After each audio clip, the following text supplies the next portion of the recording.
Hi guys, my name's Rose and welcome to a day in my life. Today we're going to go on a Burnsall walk and this is me getting ready. This is my first YouTube video on this channel. Majority of this channel will be based on days in my life, weeks in my life, a couple of extra bits and bobs, but mainly focusing on your mental health because it's important. I would like to hopefully help other people. Even if I can help you for 5 minutes, 10 minutes out of your day, that would be amazing. Now you get the fun of watching me fight my hair. It's straight, but it's quite dry at the ends and I haven't had a chance to just basically sort it out. So after fighting for a little while with my hair, I just basically ended up putting it in a low ponytail and making it a slick back ponytail just because I wasn't willing to spend more time than I needed to on it. Obviously you saw me get ready and now we're driving to Burnsall. So we're going to Burnsall and walking to Linton and back in a round kind of route. It's about an hour and a half drive from where we live, so it was a very, very nice scenic walk. Very hot though, I will say that now. It was about 20 degrees when we were driving down, but the weather lied to us, as you'll see later on. I hope you enjoy the video.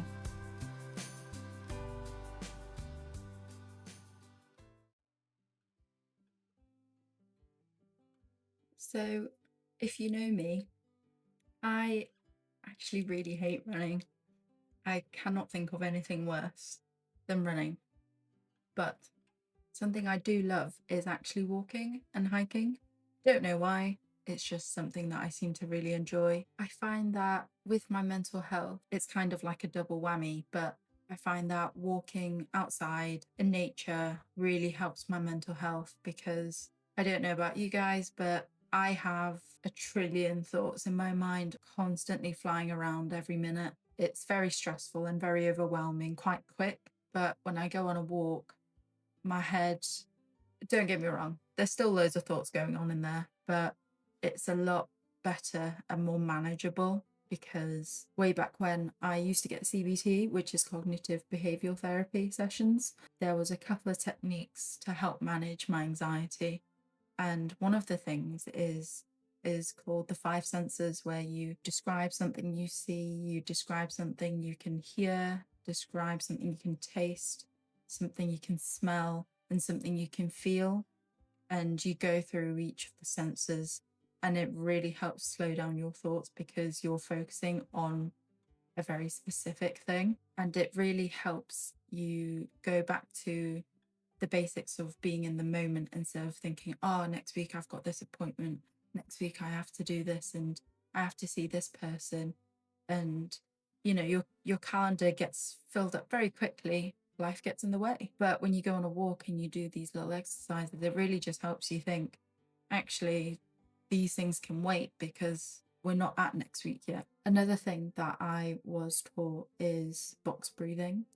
So you breathe in for 4, you hold your breath for 4, you breathe out for 4, and you just take the time to really focus on not hyperventilating, essentially, realizing everything's like the world's not ending. Just focus on your breathing, go back to basics, reconvene, and start wherever you need to start again. Another thing that I really like is description. So you focus on one very specific thing. For example, right in front of me while I'm doing this audio, I'm looking at my keyboard and it's a muted soft pink keyboard. All the keyboard buttons are circular. Top left corner there is 3 little buttons that are white, and there's my best friend. I don't know her name, but she's a very cute cow. So I'd keep describing the keyboard until I'm calm, and that's another way to just get yourself to think about something very specifically, and it stops a million thoughts. I don't go on walks too often, mainly because I don't drive. However, when I do go on a walk, I love, love, love seeing the animals. In this video, you'll see some cows, you'll see some sheep, you'll see some horses, and honestly, if the animal doesn't run away, I will pat it. I will give it a good pet. And it honestly, I think in another life, I would be such a good farmer. Not in this life, but in a different life. I think I would have been such a good farmer, and to some extent, when I get older, I would love to have some runner ducks. I'd love to have a few other animals, have a little garden for them to roam around in. I say a little garden, it's going to be pretty big if I'm going to have runner ducks and some other animals, but you get the idea. While walking, we obviously got to see some old buildings, and something that I really enjoy is history. Not necessarily anything crazy, but I really enjoy learning about history and how these buildings weathered through the rain, the wars, the sunshine, and the winds. And yes, they may not be fully standing, but they made it through.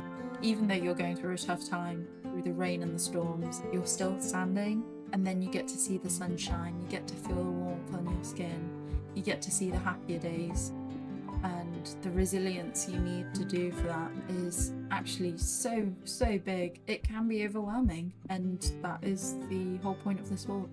It's overwhelming. And so you need to debrief, you need to take that time. You owe yourself this time to just recuperate and touch base before you start again. For example, I work in a job that's very intense, it's very fast paced, it's very stressful, and the only way really I decompress is either I vegetate on the sofa watching some TV and literally just become a vegetable, or I like to be a bit more proactive sometimes and go on walks. I basically just go off my phone. I used a camera in this, so it was pretty hands-free for the majority of it. Basically try not to go on social media, I try not to go on my phone at all. Most of the time I don't even have cell service, so it kind of renders my phone useless anyway, but it just gives me the time to switch off. I'm in the wilderness, I get to spend time listening to nature and really just tune in on the whole. It's okay. It's a really rough patch right now, but it will be okay. I've made it home. There's a tomorrow, and then there'll be a tomorrow after that, and a tomorrow after that. Originally, something I really wish I could tell my younger self was that I shouldn't care as much and that I shouldn't take whatever I'm doing so seriously. But realistically, if I didn't care as much as I do, I wouldn't be the person I am today. It's a really tough journey to go on to accept that this is who I am, and that without this I wouldn't be me, and trying to adopt that mentality that yes, I can get away with caring a little bit less in the sense of it's impacting me, it's overwhelming, it causes a lot of stress, but also if I didn't care as much as I do, that would make the dynamic of my friendships and my relationships all different, would make my job different. A lot of things would be very different in my life. Some things obviously you'll always want to change, but for the majority of it, there's a lot of things I actually wouldn't want to change. Have those discussions with myself of understanding that sometimes it is okay to care as much as you do. You just have to build your resilience, you just have to level with yourself, take a step back, have a minute. Everyone's on their own journey. Trying to adopt that was really difficult.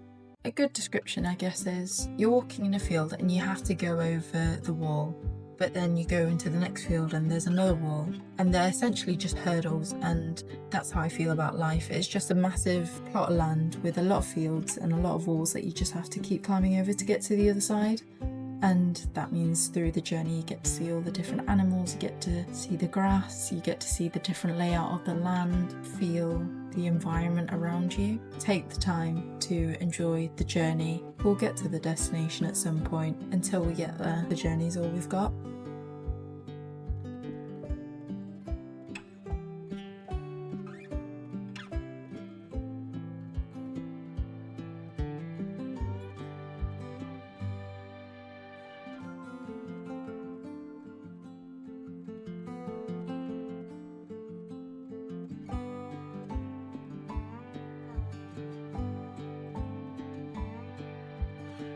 I saw a cow stretch to get some leaves off a branch. I thought that was so sweet.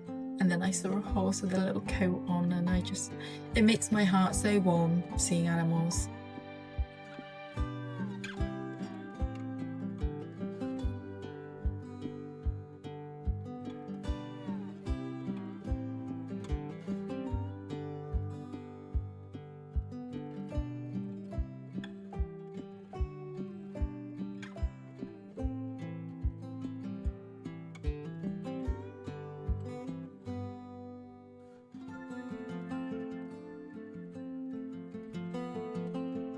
I finally managed to finish my 6-mile walk. Won't lie, really tiring, but it was so good. And safe to say, after this drive home, when I got dropped off, I took a nap, and it was only for a short period of time, for about 30 minutes, but it was great. I felt much better. Thank you for watching. I hope to see you next time. Bye!